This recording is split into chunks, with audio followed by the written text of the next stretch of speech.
Hello, Year 11. I thought time was pretty tight at the moment in terms of what we need to get through in lessons. And I also think that it's not a very efficient use of our time to go through the mock in a lesson because not everybody will have got every question wrong. So I'm going to go through this mock in the form of a video. Access the video from home or from the library. You'll be able to just go to the questions you got wrong or anything you were a little bit unsure of and have a look at an explanation for them. Okay, let's get started. Starting with C4, obviously, because that was the first question on there. So, first question was about hydrogen fluoride, or hydrogen and fluorine reacting to make hydrogen fluoride. We had to write a balanced symbol equation for the reaction between hydrogen and fluorine, and this is what most of you wrote. You wrote H plus F goes to make HF. Okay. Now in this, you've got the symbol for hydrogen fluoride, right? That's what it says here. So we've got that from the question. We worked that out. But what you've forgotten is that fluorine is diatomic, it hangs around in twos, as is hydrogen. They're both diatomic gases. They hang around in twos. There's two atoms in each molecule. Fluorine is very much like chlorine in that respect. So if we've got two fluorines and two hydrogens over here, we simply need to put a 2 in front of H for F to balance it out. The next question tells us that chlorine reacts with hydrogen to make hydrogen chloride gas. When the hydrogen chloride gas dissolves, it forms ions in the water. So when it tells us that we need to write the state symbols in, we already know them from the question. We could have found that out without having to know anything about the chemicals.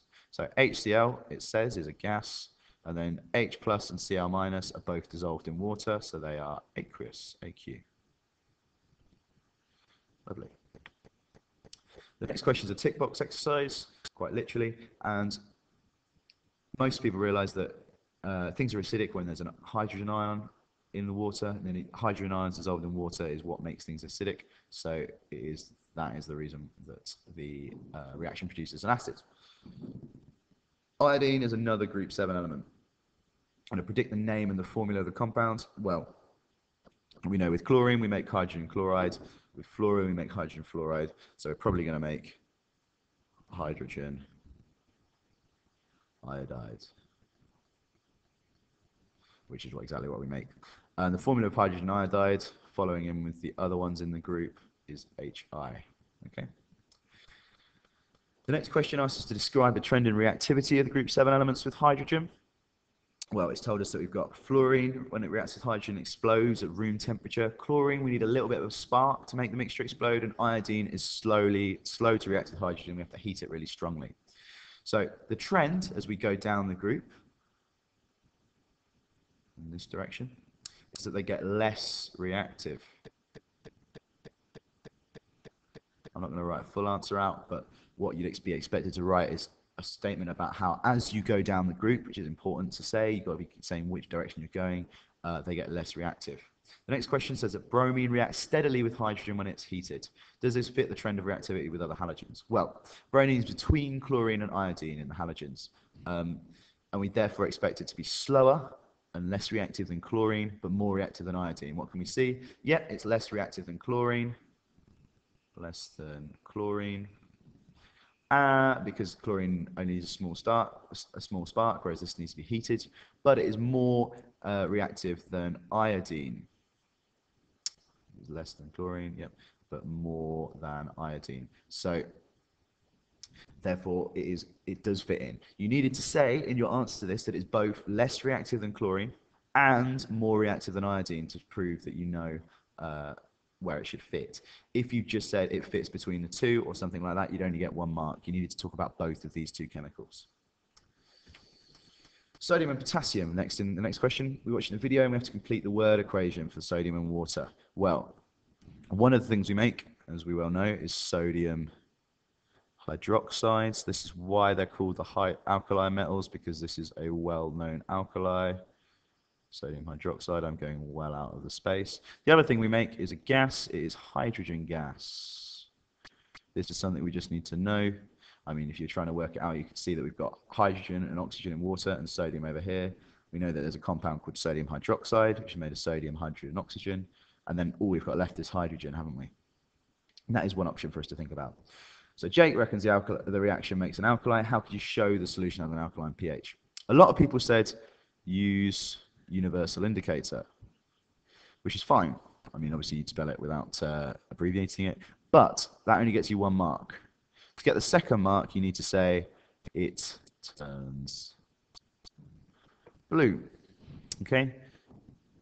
Equally, that's the second mark. Equally, you could have said use a pH probe. The pH will be above 7, or something like this.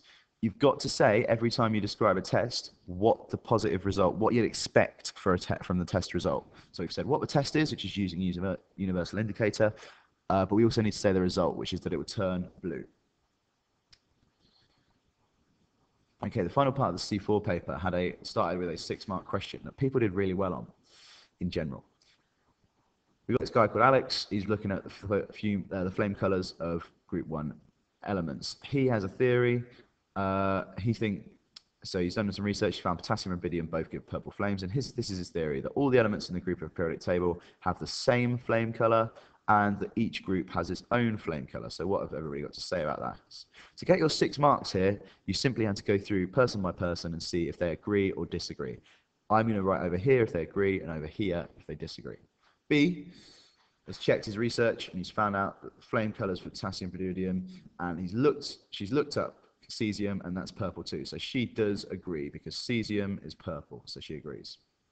Carl tested some group 2 elements, and none of them were purple. They were all different colors. So the fact that none of them were purple does agree, because that would mean that group 1 has that color, but they were all different colors. And Alex thinks that all the groups should have their own color. So that does not agree with him. Dan says sodium has a yellow flame. That doesn't agree because sodium is in group 1. Ellie says that she looked on the internet and she can't find any elements that give flame colors purple except the ones in group 1. So that does agree. And Faye says that lithium doesn't have a purple flame, so that does not agree.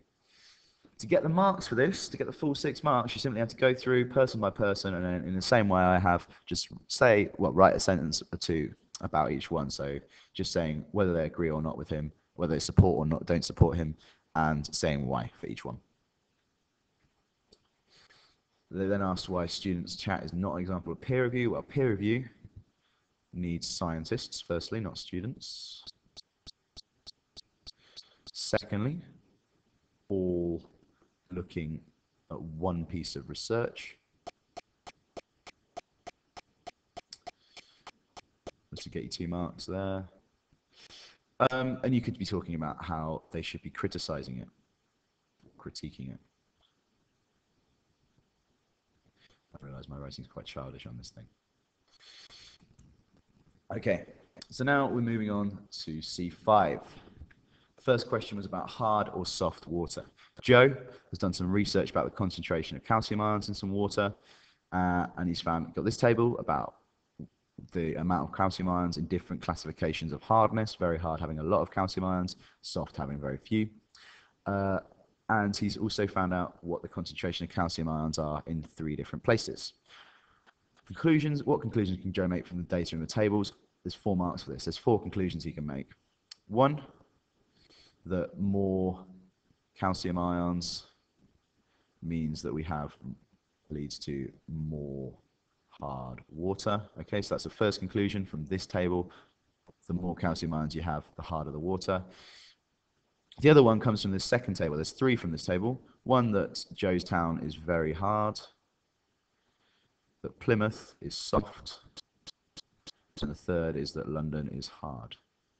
If you said all of those 4 things, you would have got all 4 marks. It was that simple. The data was all there for you. Joe then did an experiment to find out total mass of a solid dissolved in a sample of water. He took 50 centimeters cubed of the water, he evaporated it, and left him with a solid.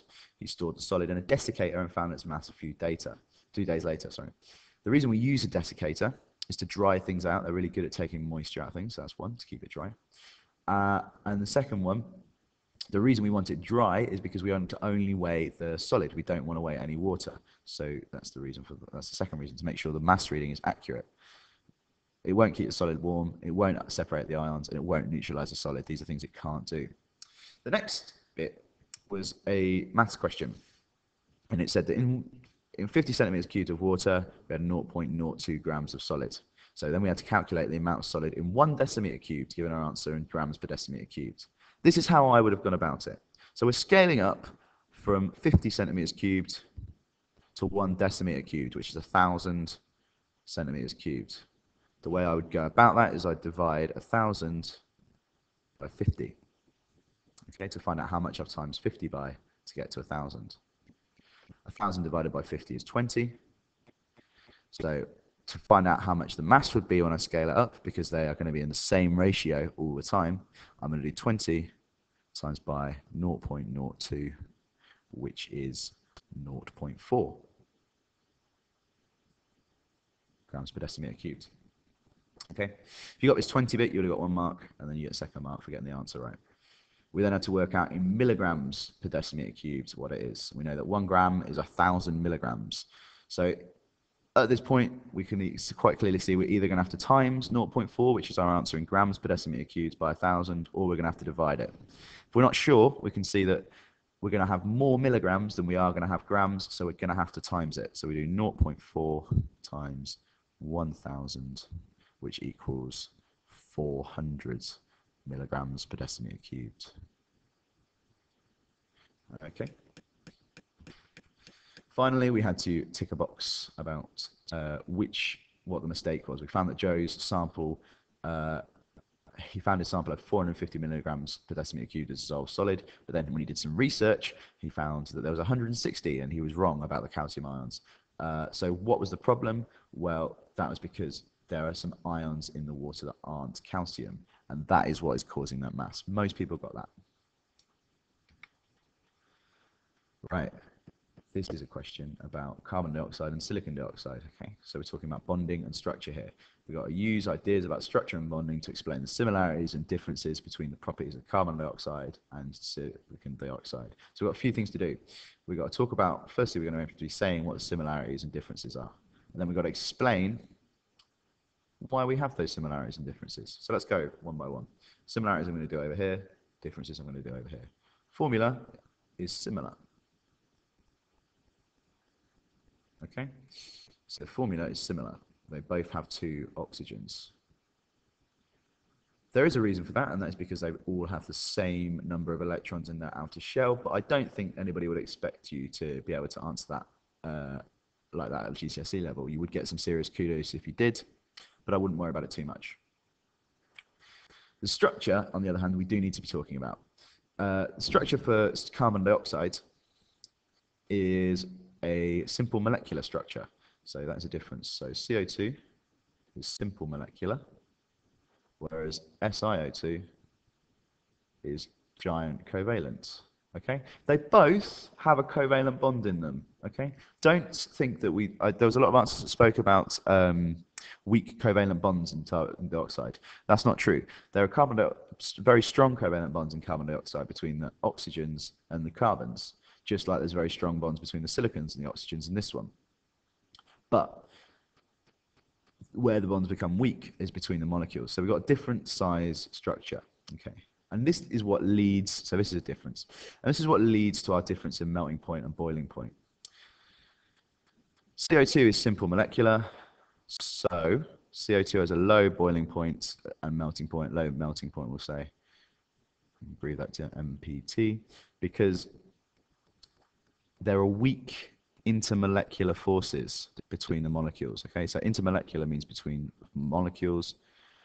And between the molecules, there are weak intermolecular forces. There aren't covalent bonds between the molecules. There are these weak forces that don't hold it together very well. Silicon dioxide, on the other hand, has a high melting point, has strong covalent bonds all the way through. Okay, so in order to melt silicon dioxide or to boil silicon dioxide, we have to separate all those, we have to break covalent bonds, whereas we don't have to break covalent bonds here. These covalent bonds stay intact when we melt it. Finally, electrical conductivity is a similarity, neither conduct, and that's because they have no free charges, okay?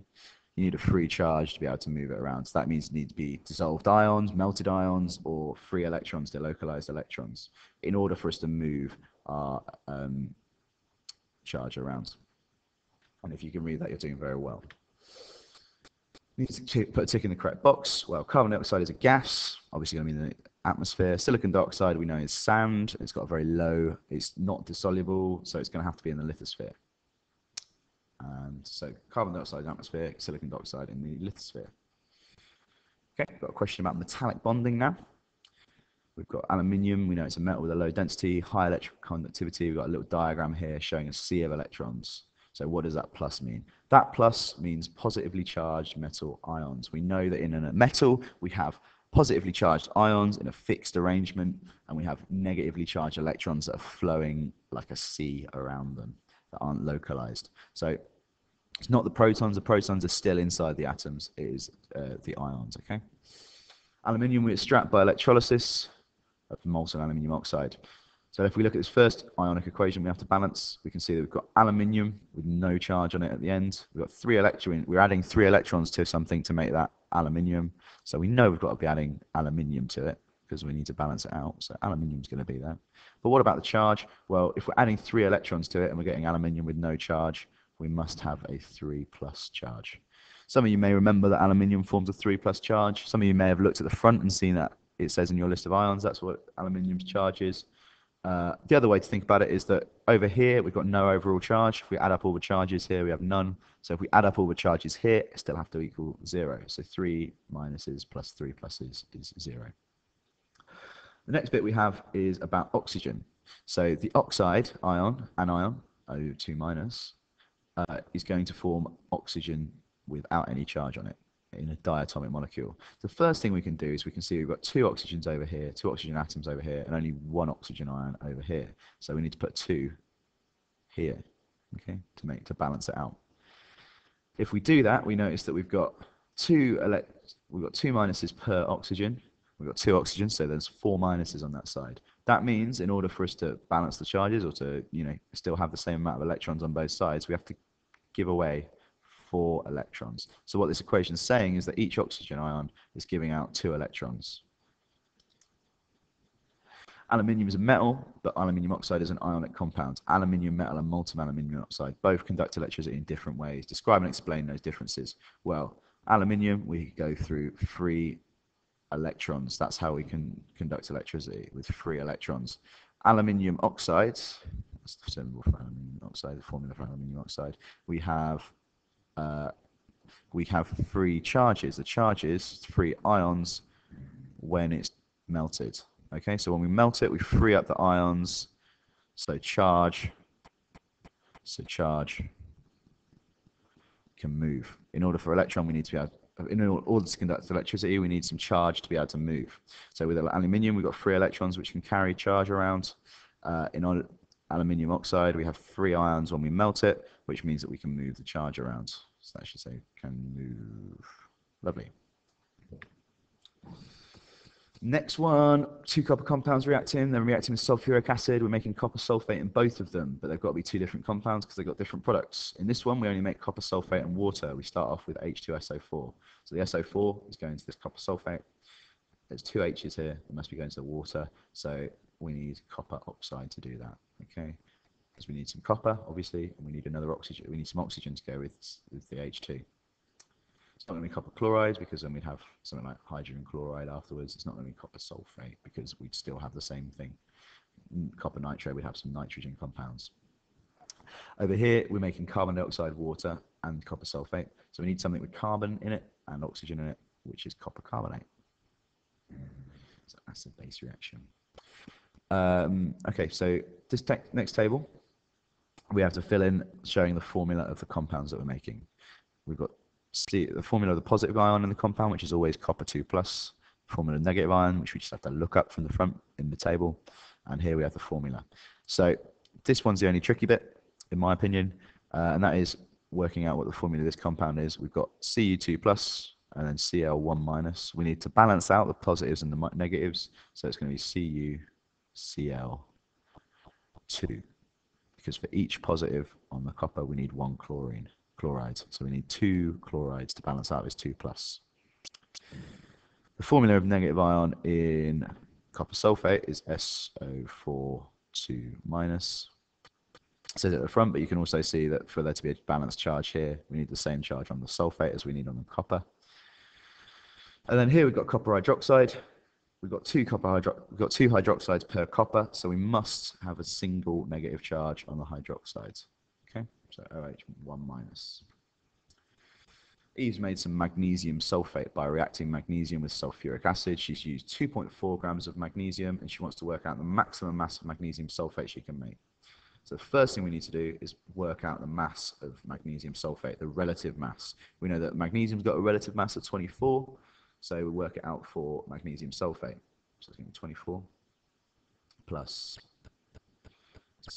32, which is sulfur, plus 16 times 4, which is all the oxygens. Okay, and in total, I think that is 120 grams. We noticed that our relative mass of magnesium was 24, and the mass we used was 2.4, which is 10 times less than 24. So obviously this ratio is going to stay the same. We're always going to have 10 times more than what we put in, so we just divide 120 by 10 to get 12.0.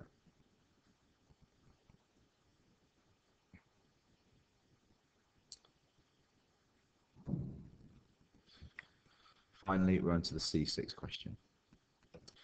Started with a quite wordy 6-mark question about endothermic and exothermic reactions. So lithium chloride, sodium chloride, and potassium chloride are all soluble in water. The diagram shows the energy change when each salt dissolves in water. Tom's done an experiment, he's dissolved each one, and he's measured the temperature change that happens when the compound dissolves. Use the same amount of each compound in water each time. Use the energy level diagrams to explain the results that you should get. So first thing we need to point out is that what he's measuring is the temperature change. So we need to predict what's going to happen to the temperature when we put these 3 things in. If we don't do that, we're not going to get any marks. The next thing we need to do is realize that a decrease in energy here means an exothermic reaction. This energy that has decreased has gone into the water and therefore increased the temperature. So for this one, the temperature increases. Because it's an exothermic reaction. The temperature of the heat, the energy inside, we've released this chemical potential energy. We've gone from lithium chloride solid to lithium chloride aqueous, and this one has less chemical potential energy than this one. We've released this energy into the water, so the water heats up. These two are both endothermic.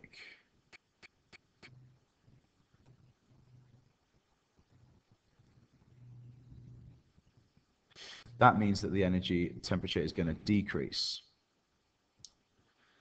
We need to say that we can see that because there's more chemical potential energy in sodium chloride dissolved than there is sodium chloride solid, same for potassium chloride. So we've had to take that energy from somewhere. We take it from the water, which makes the temperature go down. To get the next bit of marks, we need to say that the temperature is going to go down more with potassium chloride than it is with sodium chloride because there is a bigger energy change. So KCl is bigger energy change than sodium chloride because there is a bigger energy change. Like before, I'm just writing a few keywords around the side. You can green pen your answer properly. Final question of the whole thing, where to draw lines between the input variable and the output variable. Now, this exam was the first time I'd heard the words input variable and output variable used, but I'm pretty sure we can all work out what they mean. The input variable is obviously the thing that we're putting in, and that is the compound. We're changing the compounds. The output variable is obviously what we measure, and that is the temperature. Finally, we need to look at the energy changes in industry. They're carefully controlled, and why is that important? We need to put ticks next to the 2 best answers. We've got 2 things. Okay. Having a look through them, we can see that, firstly, we need to think about why these are carefully controlled. The energy being used to heat buildings is not a reason for careful control. That's just a reason for, using it. Reactions giving out too much giving out energy, use too much fuel to keep them hot. Again, that's not really a reason for careful control. The energy changes in reactions affect the rate. That is a reason for careful control, because if we don't want a chain reaction to happen. Containers for reactions may be damaged by extreme temperatures. Again, we don't want our container to run out.